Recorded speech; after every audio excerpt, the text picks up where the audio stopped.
তৃতীয় টেস্টে কি দল থেকে নিজেকে সরিয়ে নিচ্ছেন রোহিত শর্মা? অ্যাডিলেডে ভয়াবহ বিপর্যয়ের পরই দাবানলের মতো ছড়িয়ে পড়েছে এই খবর। দীর্ঘদিন ধরে রানের খরা চলছে তার ব্যাটে। তার নেতৃত্বে টানা 4টি টেস্ট বিপর্যয় ঘটে গেছে। অস্ট্রেলিয়ার সঙ্গে প্রথম টেস্টে তিনি দলে ছিলেন না। দল হাসতে হাসতে ম্যাচ জিতে নিয়েছে। পরে জানা যায় এই গুঞ্জন পৌঁছেছে স্বয়ং কোচ গম্ভীরের কানেও, কিন্তু পত্রপাঠ সে সম্ভাবনা খারিজ করে দিয়েছেন তিনি। তাহলে দলে কি কোনো পরিবর্তন হবে না? এই প্রশ্ন যখন ঘুরে বেড়াচ্ছে মুখে মুখে, তখন জানা গেল পরিবর্তন হবে বোলিং ডিভিশনে, কিন্তু ব্যাটিংয়ে নয়। সূত্রের খবর অনুযায়ী তৃতীয় টেস্টে অশ্বিনের জায়গায় মাঠে নামবেন ওয়াশিংটন সুন্দর।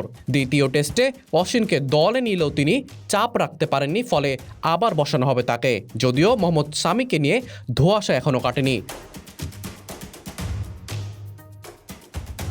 সামির খেলা সরঞ্জাম ইতিমধ্যে পৌঁছে গেছে অস্ট্রেলিয়ায়, কিন্তু দলের সঙ্গে তিনি যোগ দিচ্ছেন এটা অন্তত নিশ্চিত।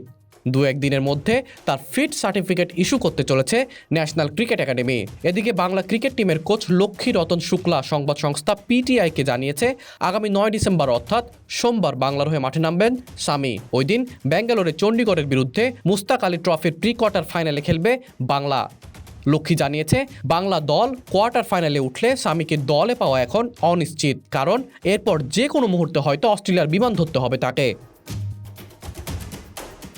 আজ ম্যাচ শেষের পর ভারতীয় দলের ক্যাপ্টেন রোহিত শর্মা এই প্রসঙ্গে বলেছেন, সামির জন্য দলের দরজা খোলা, কিন্তু তার খেলার বিষয়ে এখনও চূড়ান্ত সিদ্ধান্ত হয়নি। এই বিষয়টি ফিটনেস বিশেষজ্ঞরা দেখছেন। সূত্রের খবর, এ সপ্তাহে অস্ট্রেলিয়া পৌঁছে যাবেন মোহাম্মদ সামি, কিন্তু তৃতীয় টেস্টে তাকে দলে পাওয়ার সম্ভাবনা চূড়ান্ত অনিশ্চিত। সামি সম্ভবত মেলবোর্নে চতুর্থ টেস্টে মাঠে নামতে পারবেন। ক্রিকেট পর্যবেক্ষকরা মনে করছেন, সামি দলে এলে বুমরার থেকে চাপ অনেকটা কমবে বলে মনে করা হলেও দীর্ঘদিন পরে মাঠে ফেরা সামির বলে সেই ধার বজায় থাকবে কিনা সেটাই এখন কোটি টাকার প্রশ্ন। মুন্নুর আঞ্জুম রিফাত, বিডি আর্কাইভ।